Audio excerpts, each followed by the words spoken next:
Okay, we are ready to get started again, and what we're going to start this part of the session with is a report from our president, TJ Kennedy, on the RFP update. TJ? Thank you, Sue. One of the things we want to talk about today, coming out of this exciting couple of days of meetings, is really how we've gotten to this point on the RFP. And up on the screen here right now, you can see over the past couple of years what we've done and the amount of input that has occurred both through industry and through public safety, working with all the states and territories to receive input, and the amount of ongoing feedback related to RFIs, related to the statement of objectives, to really get us to this point. And it's really been through consultation and those discussions that have really funneled our thinking, the input across the country into this final RFP. As part of that, you heard a bit yesterday, for those who were here, from Rich Reed and what has occurred in the consultation and data collection that has come through the states. And I just wanted to highlight this a little bit today for those who were not involved. And you heard from Harlan McEwen earlier today about all of the PSAC involvement when it comes to the RFP itself, when it comes through the key advice and recommendations that have come through the PSAC.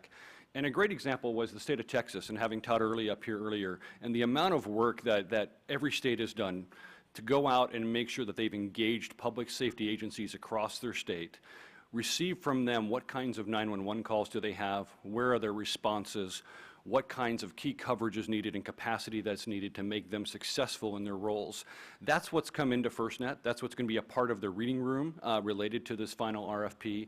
And we'll be sharing that with potential offerers so that they have the best data possible to provide a great response to FirstNet and really have as much information at their fingertips to be able to make the right decisions and the right teaming arrangements and really provide the best solution for public safety at the end of the day. So there's tremendous input from all of the data collection, 54 out of 56 states, responding to that and being a part of it. One of the things that the team has done, and we went through this in great detail yesterday, so I'm just going to hit it at a very high level, is we've taken all of the aggregated data that FirstNet has created and provided to the states, and then the feedback that the states have provided to FirstNet really unfiltered into that reading library. So as you can see, different states went about this differently. Some very much added on to the baseline data set that we put out. Some did much more than that, some did a little bit less. But at the end of the day, we're providing both the state input and the FirstNet input to all potential offers. And so you have all of the data possible from across the country to really come up with the best solution for public safety. And I think that by bringing this together and having as much data to go forward in the reading room, that really potential offers shall have the best opportunity to provide a great solution for public safety going forward. As most know up to this point, and I'm very glad to say that for the final RFP, we've stuck with the same 16 objectives. These objectives have been very steady since September of 2014. We've had only minor changes. Nothing new in the last few months overall to the objectives. They're exactly the same. And so this has been, I think, a really steady perspective for FirstNet to stick with the statement of objectives, stick with making sure that we're not telling offerers to tell us how we want them to do it. We want them to come forward and tell us how they're going to do it. And so we've described the objectives that they should meet. And I think this will really provide for the best solution at the end of the day for public safety. As part of this, we've talked at the last board meeting about evaluation criteria. And the evaluation criteria is very much steady with where we've been for the past few months. We briefed this to the board. And I think it's also very important as we look at evaluation criteria, everybody wants to understand what's the order of importance and what are the key ways that we're going to incorporate this evaluation criteria. As you can see on the screen right now, past performance is obviously a key element. We want to make sure that those coming to the table to respond to this for public safety have the key backgrounds, capabilities, technology expertise to really provide a robust system. Also, we're going to be looking at the things that are quite logical, coverage and capacity, looking at the key products, device ecosystems, the architecture that they bring to the table. And we know that each one of those might be slightly different, but at the end of the day, really providing their best solution to FirstNet. And then business management. We've talked all along over the past few years that we need to have a sustainable solution, that we need to have a solution that public safety can afford. And so looking at both coverage and capacity, the business management, the products and architecture, all of this together is going to be critically important to that final evaluation. And so as we come forward with a final RFP when that's released, there'll be even more specific details that will be a part of that final RFP release. But I think it's important for everybody preparing over the next month that this is very much been steady, and that our evaluation criteria is going to look at important factors like we talked about in October, leveraging rural infrastructure, all those key elements that have been a part of what will make the best solution for all parts of America as we go forward. The RFP, now that we've completed the key tasks that need to be done to draft this, I think it's important to kind of share the big perspective. The breakout is the standard RFP that will have all the key sections from Section A all the way down through Section M. Each of these, as you can see, the typical kinds of pricing criteria, the key elements related to the contract clauses, and the page count. As you can see, we're about 508 pages, which may sound like a lot, but for something of this size, that's actually quite concise. And I really want to give the team that worked on this the credit. They have gone through and really made sure that there's not a lot of superfluous information. It's really geared towards giving the data to offers that they need to bring forward a solution. A lot of this is the list of attachments. You can see there will be 26 different attachments. One of those, as an example, is the FCC TAB report, the interoperability report. And everybody has access to that already. That's been out for the past 2.5 years. Everybody has access to a lot of this detail.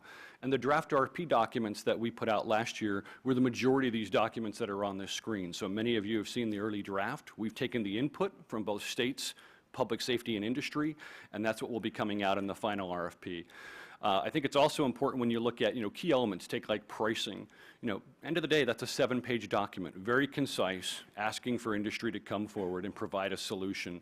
Not really drawn out. We're really trying to make sure that we were as straightforward as possible. So I think at the end of the day, even though this is a big document, I think it's very manageable.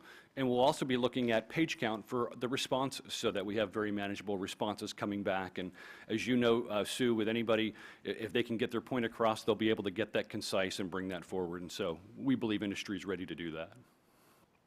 I'm going to talk a little bit about schedule going forward in 2016.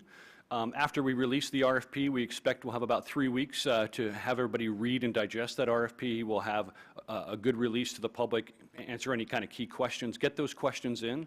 Just like we did back in June with the draft RFP documents, we'll have about a 30-day turnaround to be able to respond to those questions, and then we'll be looking for capability statements. We're sticking very closely to dates we've talked about before and having proposals due in the May timeframe. We think this is really important, and our goal is to try to work through this entire evaluation process in the next calendar year. Aggressive schedule, but at the same point we think very doable and very important to keep that urgency for public safety to make this happen and to get it done in a reasonable amount of time. With that, that's the overview of what we've brought forward to the board, and I think the team, I couldn't be more proud of the amount of work that they've put into this, how they've worked together across the entire organization, and most importantly, how they've taken that input from states and incorporated that into the final documents, leveraging the Public Safety Advisory Committee and the great work that the PSAC has done, and I think at the end of the day, we couldn't be happier with where we are right now. Great, thank you, TJ. I'd like to just give the board an opportunity to ask any questions about TJ's recap that he just provided to you.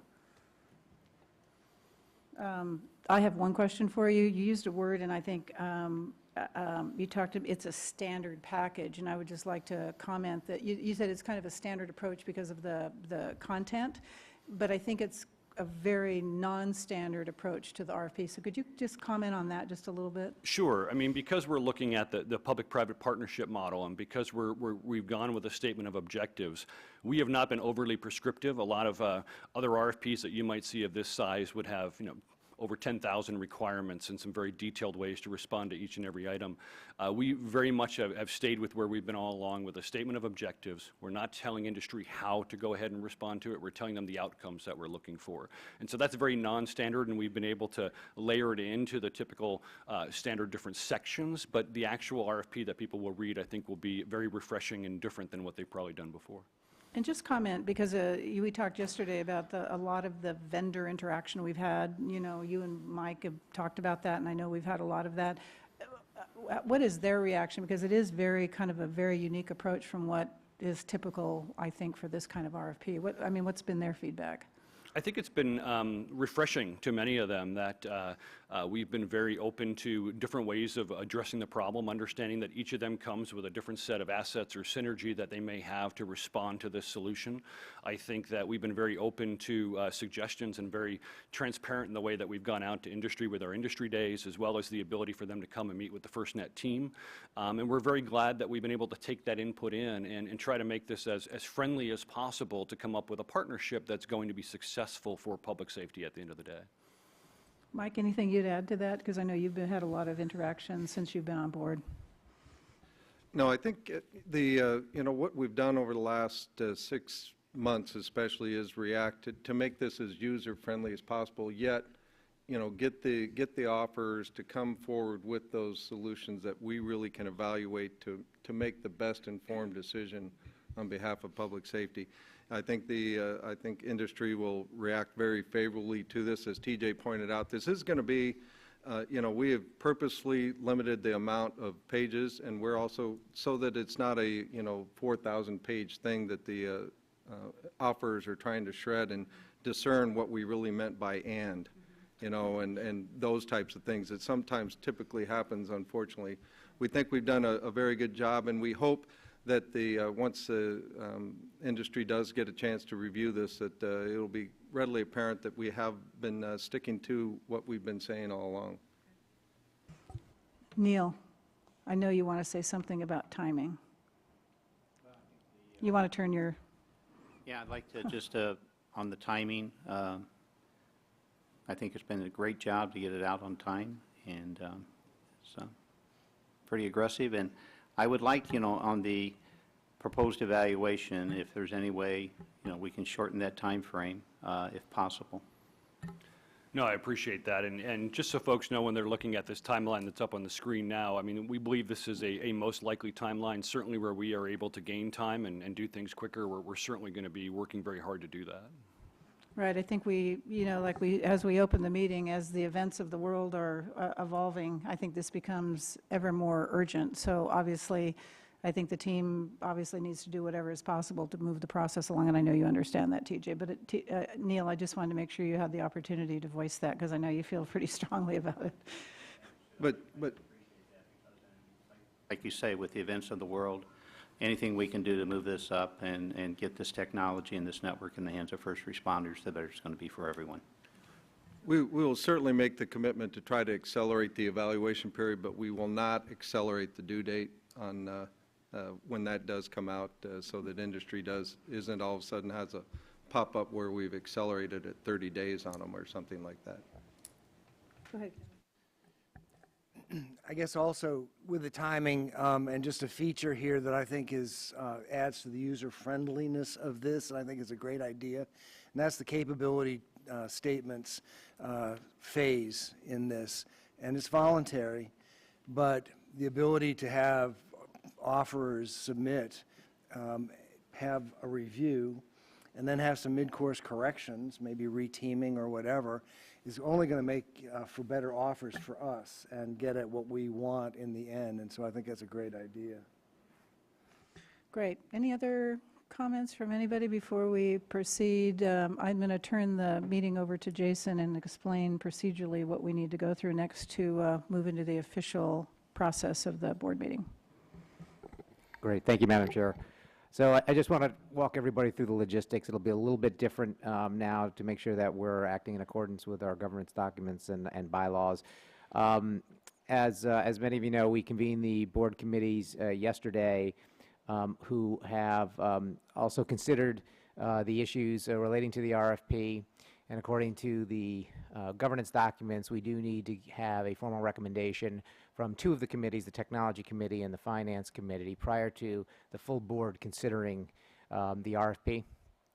So how this will work is I will turn it over to Eli, the board secretary, who will actually reconvene the two committees as we closed those committees yesterday, so that they are open, and then we will turn it over to each of the committee chairs to do a very brief readout and to call for their votes in terms of what their recommendations might be to the full board. Once they've completed that process, we'll turn it back to you, Madam Chair, and then you can proceed with moving forward with a full board consideration of the proposed resolutions.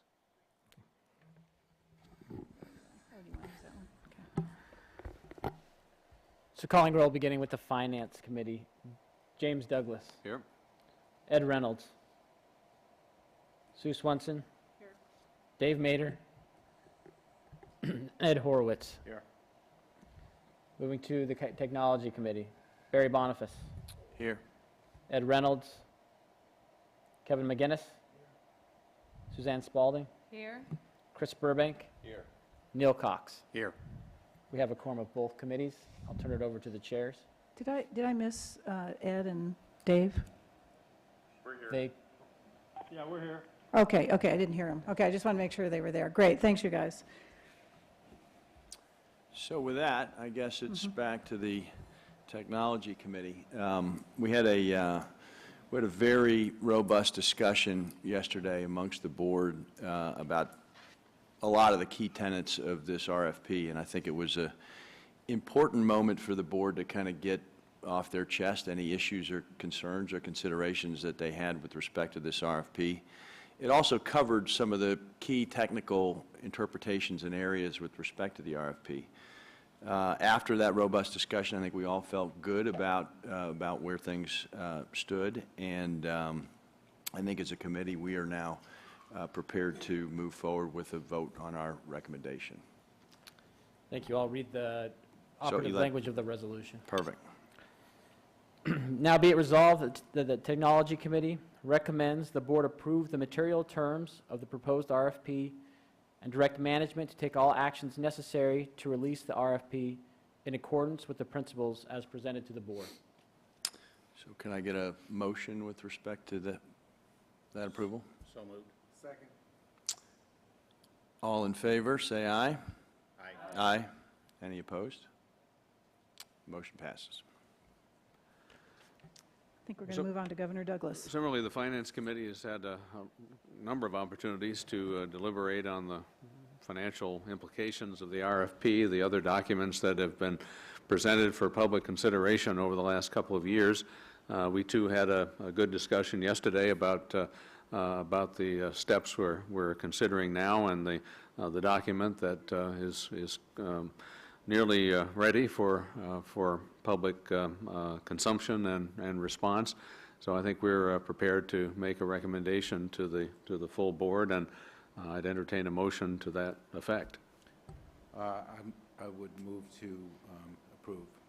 We have I a would motion. second it, Governor. Moved and seconded to recommend the resolution, whose resolved clause Eli will now read.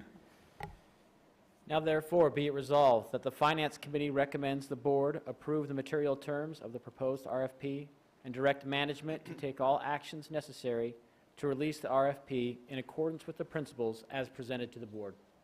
Any discussion on the resolution among the members of the Finance Committee? If not, are you ready for the question? So all in favor signify by saying aye. Aye. Opposed, no. The ayes have it, and we recommend approval.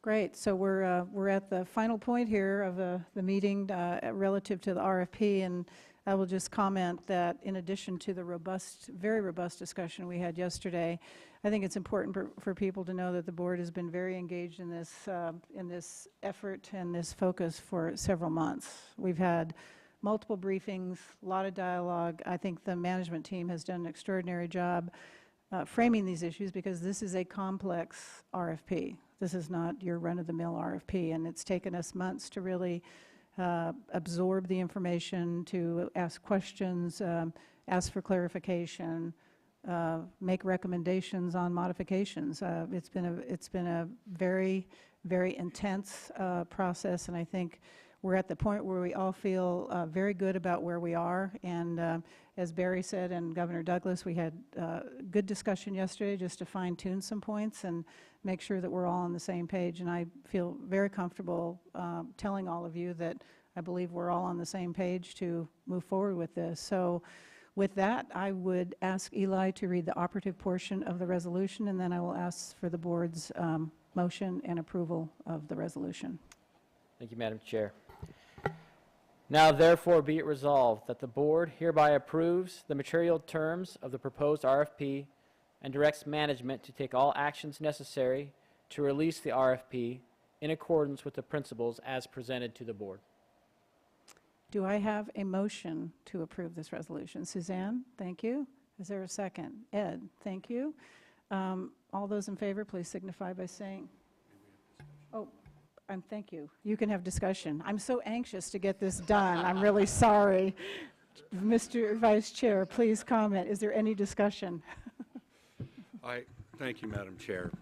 I've been waiting 7 years.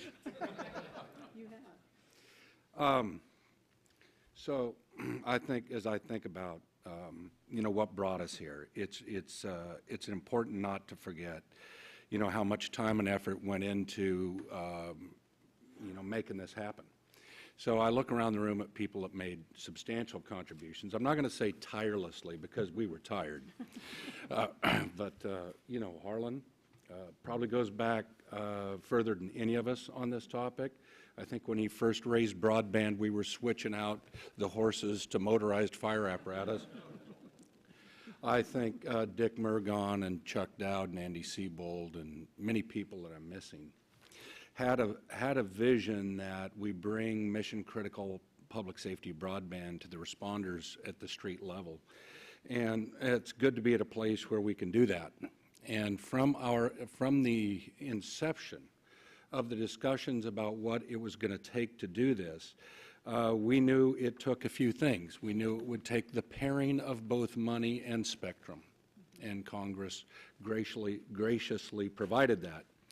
We knew it would take a independent authority to manage this network for public safety, with a board blended of public safety professional and industry professionals that have done this on the kind of scale that we're contemplating, and the legislation provided that. We also knew that it was going to eventually take an industry partner, and that industry partner was going to understand that they could leverage the spectrum for their own uses when public safety wasn't using it, as long as public safety had access to the spectrum instantaneously and entirely when they needed it. And now we have before us an RFP, and that RFP outlines a portrait. And I'm anxious to see how industry chooses their palette of colors to paint this picture, because I think when we receive these proposals back, it is going to paint a picture of what will be the first in the world nationwide public safety network will look and how it will operate. And I think if I close out my remark, I think I'm proud of the work this board has done. It hasn't been absent a bump or two, but it's great work. And we ended up with an outstanding product.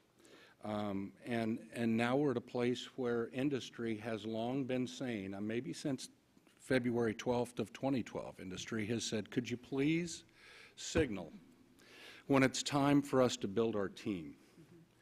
We don't want to build it too soon, and we don't want to be too late. So without being presumptuous, it's time. Finally. Okay, now that the Vice Chair has caused me to appropriately pause, I'd like to give the rest of the board opportunities for any observations, reflections on, a lot of you have been on this board for a while. Neil, you're new to the board, but you've been, I think, interested in this project for quite some time. Yes, thank you, Sue. I would just like to comment. Early in my telecommunications career, I learned that communications was the lifeblood of everything we did in society. And I think with this network, you're going to add a completely new meaning to that. This is going to be an outstanding opportunity between the public and private. But when I got on the board and I learned that what the team had done, I was so impressed with what I saw. And coming from a new person to the table, it really impressed me. And then it really sunk in yesterday evening when we were with Harris County. Because when you look at one of the statements of objectives and you see the ecosystem, we saw that last night. So once we have the first responders on this dedicated spectrum, dedicated network with controls, it's going to be unbelievable the amount of product and services that are going to flow to that. So my hat is off to everyone on the board, and I'm new to the board, but to the whole team, this was an outstanding job. unbelievable, and it really does bring a new meaning to the lifeblood of everything we do in society, communications. Thank you, Neil. Suzanne? Thank you, Chair. And as the designee for the Secretary of Homeland Security, with a particular responsibility to support public safety, I have to say it was really gratifying in the demonstrations yesterday, Harris County Public Safety, and in the presentations this morning, to see DHS funds being used in such an impressive way, and to see that the great technical assistance offered by our Office of Emergency Communications is really making a difference in their ability to use that technology and to be responsive and meet the and be full partners with FirstNet. But most importantly, it was really exciting to see the ways in which those folks on the ground are coming up with ways to revolutionize the way in which they do their jobs through the power of BroadNet and of broadband, and that was really gratifying, and heightened our sense of urgency, which I have always sensed with this board and with the staff, to make sure that we are moving aggressively to meet their needs and to develop a public safety broadband network that really does help them to save lives. I remember, particularly as we're making this very important move, standing in the parking lot at the Pentagon a few days after 9/11. The building is still smoldering, and talking to the Arlington sheriff, who was the incident commander, who talked about the frustration, particularly with regard to the ability to share data. And so thank you to all of those people, Sheriff Johnson, that you acknowledged, and all of those who've been working so hard on this for so long. This is a great step forward. Thank you. Thank you, Suzanne. Barry? Sue, I guess the comment I would like to add, I think we all, everybody that's on this board joined this board because they believed in the mission, and I think we saw evidence of the possibilities of the mission last night. And to Neil and Suzanne's comments, I think it was certainly encouraging, because there was a real, from the user base that's actually using this network, you could feel the real desire to have more and more of it, and certainly in more areas and more places and all the rest. So when I think about that, when I joined this board a little over 2 years ago, and we came to the first meeting, and the board was doing a lot of the activities of the management team. And then you look at sort of where we sit today, when Mike presents a full slate of players, you look at the technical team that's built, you look at the outreach activities that have been conducted, you look at the relationship with PSAC and how that's evolved over time. It really is incredible in 2 years. And the fact that we set a strategic roadmap and are staying on that roadmap, which I think a lot of people out there question. So I look at the progress of where we are today and where I can feel this thing going, and I have more confidence in this than certainly than I did 2 years ago. So I applaud everybody in this room. I think that it's come with a lot of effort from every single person in this room. So I appreciate that and look forward to getting this RFP out there. Great. Thank you. Neil? I mean Ed, sorry. That's the other new guy. I know, it's the other new guy. Sorry. I was looking at you thinking Ed, and I said Neil. Sorry about that. First of all, I'd like to add, actually, to Neil's comment, as we are relative new to the board, it's really been an amazing experience. I had the privilege last week of being in New Jersey, where I observed also first responders and the police and fire and emergency services, and how they had integrated the Band 14 network into their operational plans. And the similarity between Harris County and New Jersey is striking. The scale could be different, but the similarity and the empowerment of the individual that is at the peripheral end of the network is really tremendous to see. So I guess an observation, I think we're at the beginning of the next phase of our strategic roadmap.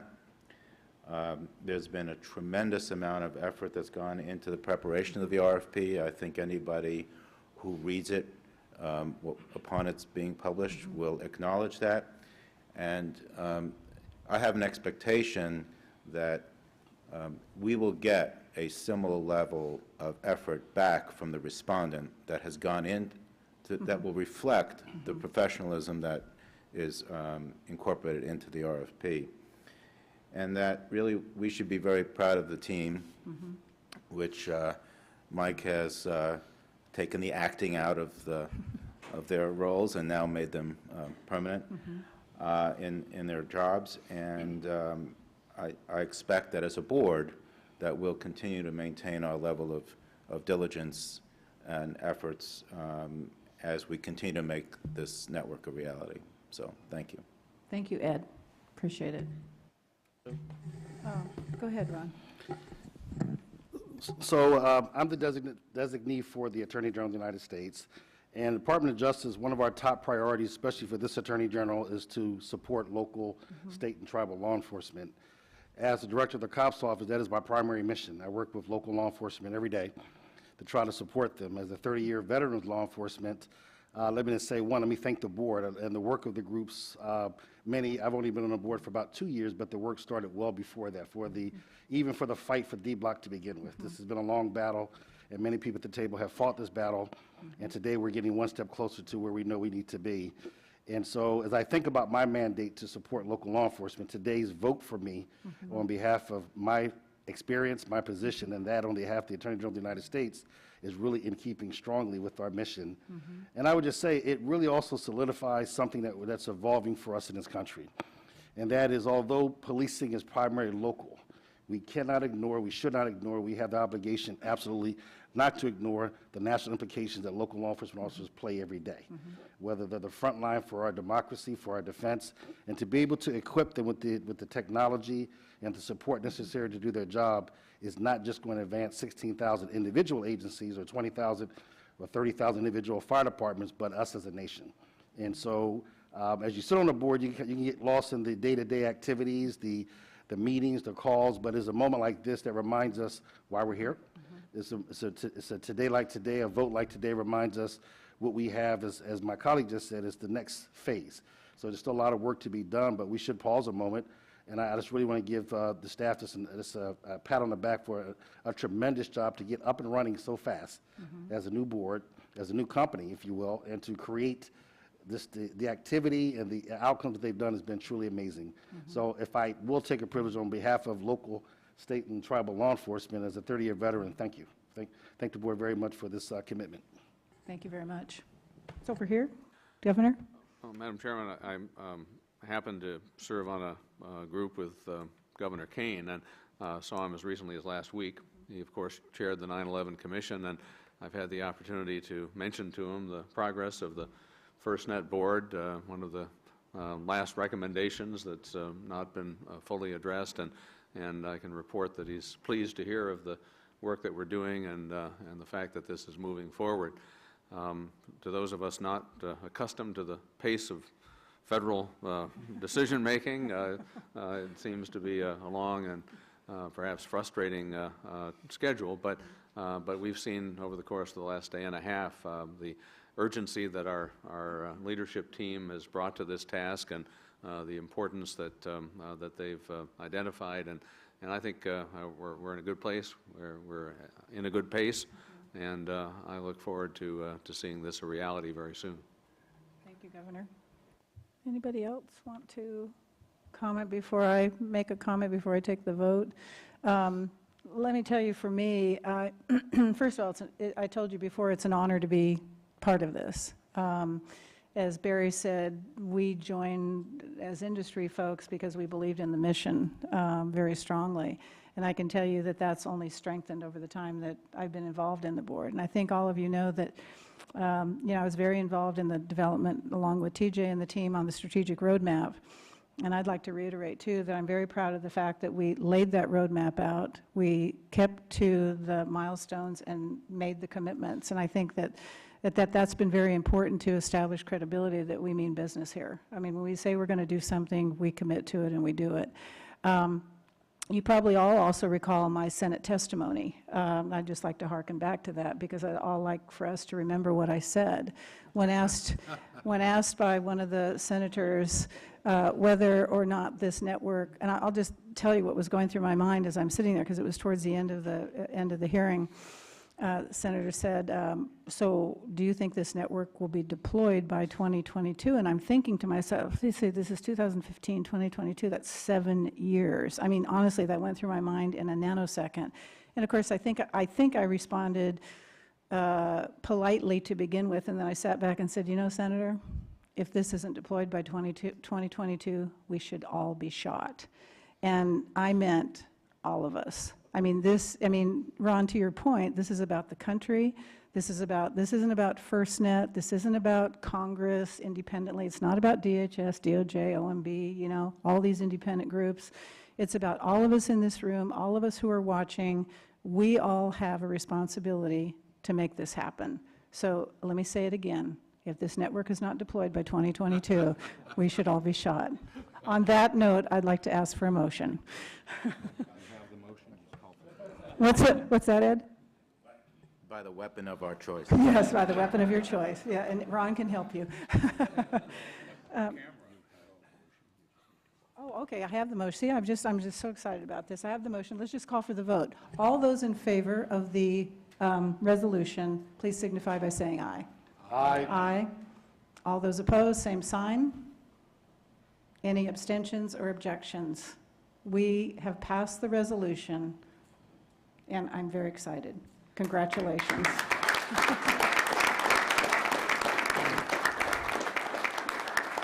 I mean, this is a landmark board meeting, and we've had a lot of board meetings where we've done a lot of things, but I mean, this is a significant event that I think we'll all remember. As we said, we have more work to do, but this is a big, big step forward to the nationwide broadband network. Just to give an opportunity for the board to make any other comments, I think, Terry, you might want to have a comment or two.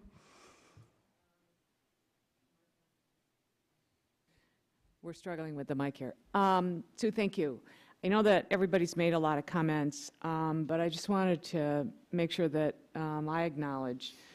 First of all, Mike, it was very impressive to have you and TJ stand the management team up. I know that might have been somewhat uncomfortable for all of you, but for those of us that have worked this for quite a while, it was really impressive, and it was really important to have that management team stand there. It's an outstanding group of people. I know that in some cases it's been tough to get that team assembled, but I think having that team gives us all a lot of confidence in what we've just done. And it's not just that team that was standing behind Mike, it's those individuals that are the next layer, but I'd also like to acknowledge it's really the close working relationship with Larry Strickling and his team at NTIA, his support across the Department of Commerce, and then clearly the relationship with DOI. There's really going to make all this happen. So I think, want to acknowledge certainly from the board that we understand all the work that's gone on. We appreciate all the pain in the sometimes forced march on the strategic roadmap, but that we have a lot of confidence in the team, and we're really excited about going forward. Thank you, Terry. Any other closing comments? With that, I would entertain a motion to adjourn.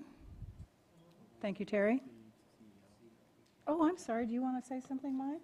Gosh, I'm just so anxious to get going on this RFP. Mike, a few comments. There is absolutely nothing more I want to add. Management appreciates the vote. We will take the directives. So over the next 2 weeks, we'll be incorporating the board's final directives into the proposal and be releasing early January, and probably the next couple of weeks we'll specifically come out with a date and time that we'll have a webinar, and that will be the launch of a great effort. So thank you all very much. No more. Sorry, Mike. You always say you're burning daylight, you know, so I always feel like we're burning daylight and we need to get going, right? So with that, do I have a motion, Vice Chair, or do not? I do. Do we? And I need a second. Thank you, Barry. All those in favor, please signify by saying aye. Aye. All those opposed, abstain, objections, I think we're adjourned. Thank you very much, everybody.